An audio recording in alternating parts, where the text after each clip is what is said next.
जो हळदर से 50 ग्राम, एक कांदो से, आ લીલું લસણ છે, ધાણા છે, વટાણા બાફેલા છે, દહીં છે 2 ચમચી 1.5 ચમચી જેવું અને ટામેટું છે ઝીણું છે.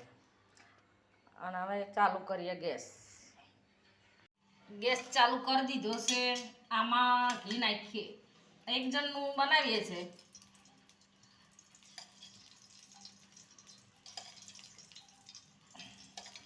ઘી તો જોઈએ જ આમાં. તેલ કરતા બહુ જોઈએ. તેલ તો નાખવાનું જ નહીં કોઈ દિવસ.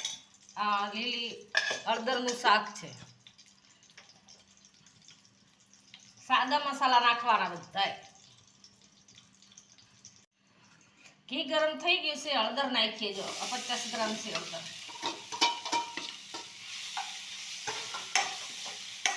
ગેસ હાવ ધીરે જ રાખવાનો, સ્લો.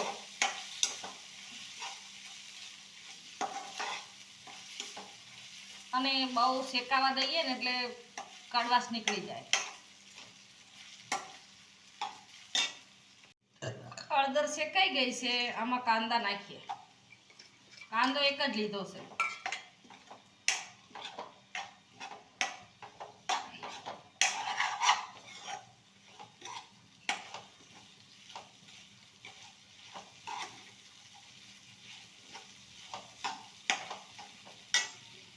કાંદો શેકાઈ ગયો છે તો લસણ નાખીએ. લસણ તો બહુ જ જોઈએ. લીલું લસણ હોય તો જ સરસ થાય શાક. આ લીલી હળદરનું અમારા મહેસાણાનું પ્રખ્યાત છે. ગેસ તો સ્લો જ રાખવાનો.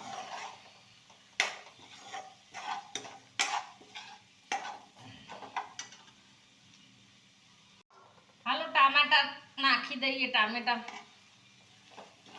અડધા ઉપર ટામેટું લીધું છે. આખું હળદરનું શાક એક જણ માટે જ બનાવીએ છીએ. પછી જોઈએ કેટલું બને. એક જણના માપનું જ બનાવ્યું હતું તો 2 જણનું થઈ જાય લગભગ. એક જણનું ટામેટાને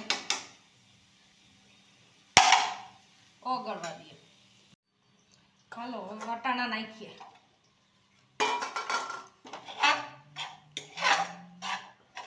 દેખો એક જણનું શાક થાય એટલું બનાવ્યું છે.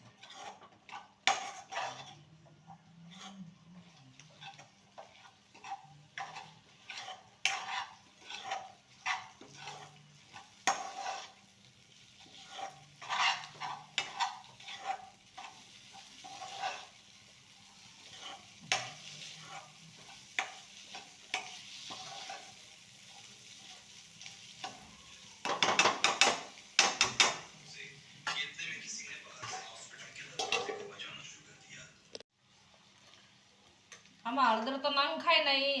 મીઠું નાખું છું. પછી થોડો સિંગદાણાનો ભૂક્કો છે, ધાણા છે સૂકા, અને મરચું સૂકું.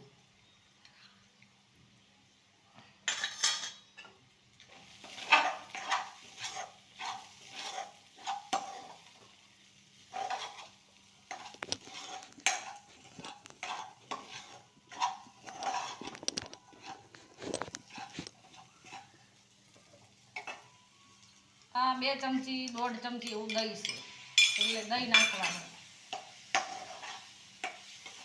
ગોળ નાખવો હોય તો નખાય, બાકી કશું નહીં. હાલો હવે તૈયાર થઈ ગયું છે.